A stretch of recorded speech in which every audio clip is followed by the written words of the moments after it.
Bang.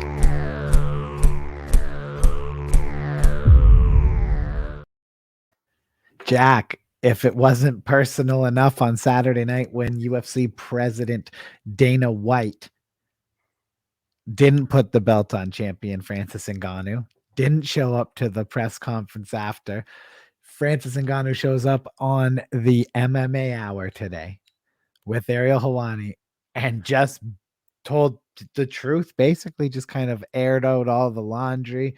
And I mean, essentially, man, the UFC is sent him a letter on the night of his fight saying that they were going to be suing him for talking to Jake Paul's promoter who used to work for the UFC. Like, there's a whole crazy spider web effect here that's pretty insane, man. It's a pretty crazy story, and I don't think we've heard the end of it. I think there's going to be more.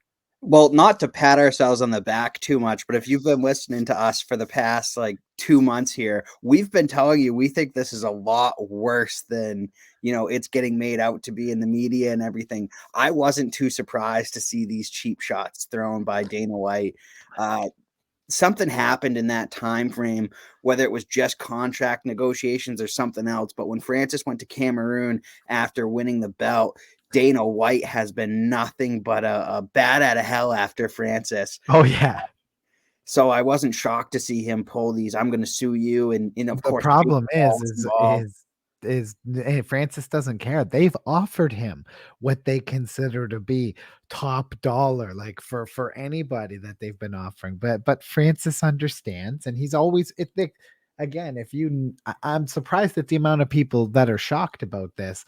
Francis always wanted to be a boxer. He didn't want to do MMA. He went into MMA because, like we know, Jack, it's hard to find heavyweights to fight. There's not really a shit ton of them that aren't signed to even major listen to promotions. Joe Rogan podcast with Francis on it. He doesn't say he was sitting in the sand mines and his dream was to be an MMA heavyweight No. champion. His dream was to be the boxing heavyweight world champion. It always has been. Francis has never Yes. changed his tune. It's been this the entire time. I don't know why people are surprised.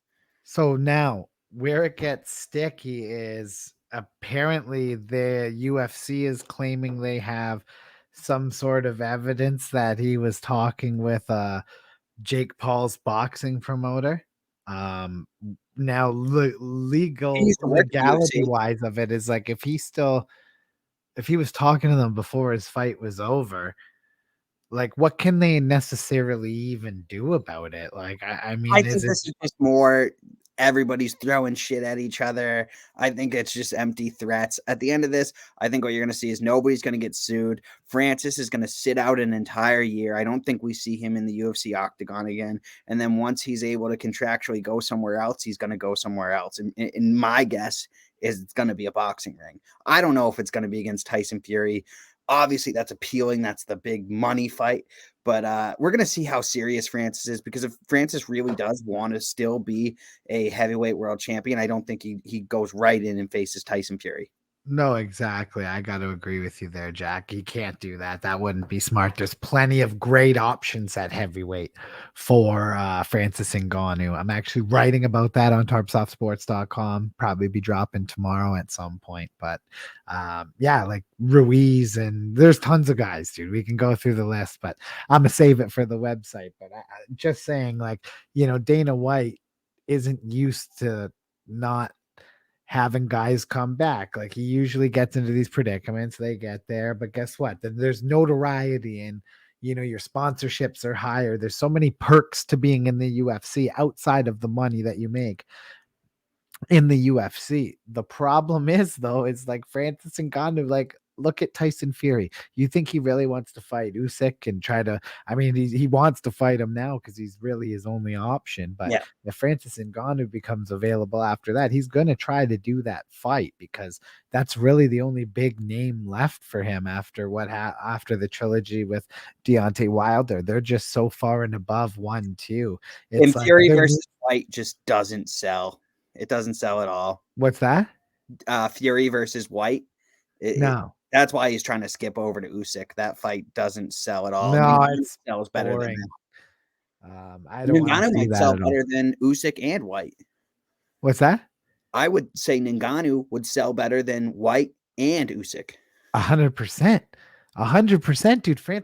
If Francis Ngannou and Tyson Fury fight, it'll be one of the biggest selling pay-per-views of all time because it'd be that first time you got the clash of the heavyweights. They were the champion of the most prestige MMA organization in North America, versus the king of the heavyweights, Tyson Fury. Hopefully, he can unify all the belts and do what hasn't been done in a long time. But Tyson Fury is an animal. I don't know if Francis Ngannou should really go there right away. I think he needs to fight a couple guys.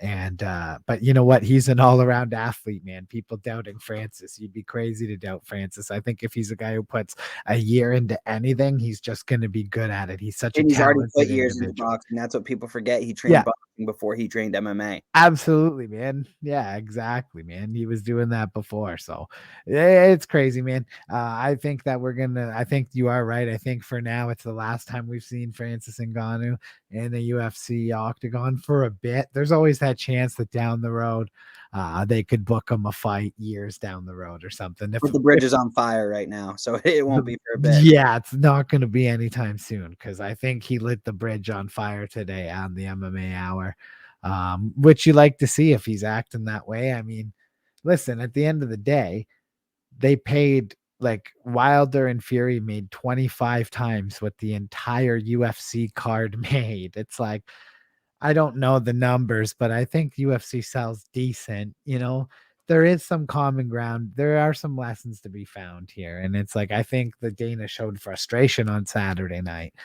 because I think it's coming to the realization that he's going to have to deal with these problems. And, there's going to be people like Jake Paul, whether you like him or not, is influential. And if he gets other athletes on board, gets them starting hollering about unionizing and getting fighters to stop looking at each other as competitors and look at each other as athletes in a sport where they want to take care of each other long term. I mean, when you're talking about long term health insurance and everything else that goes into it, especially when you talk about a fighter, that's a lot of money, man. It's a ton of cash. So, I mean, from a business standpoint, you can see why I guess Dana would be upset, but you know, you can't be greedy, man. You got to make sure people are taken care of. These guys are risking their lives. Like it's a no brainer. Just invest in them. Yeah, I mean, but that's basically the tea right there between Dana White and Francis Ngannou. I think it's a messy divorce. I don't think we see Francis Ngannou in the UFC again, maybe in a couple of years, but Yeah, I think dad's going out for a pack of smokes and he ain't coming back. He's going off to box. And yeah, like you said, it's a messy divorce and dad ain't coming home this Christmas, kids. Make sure you hit subscribe, make sure you hit like.